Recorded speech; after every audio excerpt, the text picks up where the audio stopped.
Inspector SHO थाना कबूला चौधरी मुश्ताक अहमद की senior anchor person बखकारी से गुफ्तगू। थाना कबूला के एरिया से जुराइम का खात्मा मेरी अव्वलीन तरजीह है। DPO पाकपता नजीबुर रहमान और DSP आरफ वाला फयाज अहमद की हिदायत पर अमल करते हुए मंशियात फरोशों के खिलाफ कार्रवाई जारी है। गुज़िश्ता रोज शराब तैयार करने वाली भट्ठी और भारी मिकदार में शराब बरामद करके मुलजिमान के खिलाफ कार्रवाई अमल में लाई गई। इसके अलावा इलाके में जाली दूध तैयार करने वाली फैक्ट्री पर छापा मारकर भारी मिकदार में जाली दूध और केमिकल बरामद किया। मुलजिमान के खिलाफ मुकदमा दर्ज करके मुलजिमान को जेल भेज दिया गया है। दीगर जाली दूध बनाने वालों के खिलाफ कार्रवाइयां जारी रहेंगी।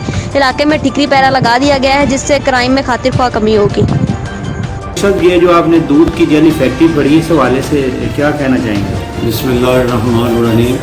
ये मुझे ड्यूली पोस्टिंग है जी। आते ही मुझे कोई कंप्लेंट मसूल हुई थी और अभी भी इसकी शिकायत है, तो फिर एफर्ट करके पूरे उसके साथ इंफॉर्मेशन के साथ ये फैक्ट्री पकड़ी है, मुलजमान को जेल भिजवाया। और इसके अलावा मंशियात की भी शिकायत है इलाका में।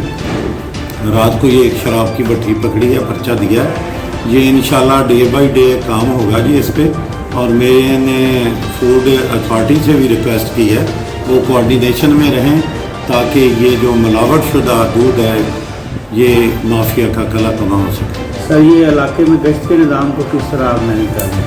ये जनाब DPO साहब की आमद पे एक नया प्लान बना है जी। वो उस प्लान के तहत जहाँ पे क्राइम पॉकेट हैं, ये रिवर एरिया है, यहाँ पे सरकमवाइशी की भी शिकायत पहले है, तो ये इस पर प्रॉपरली एक गश्त प्लान बनाया गया है।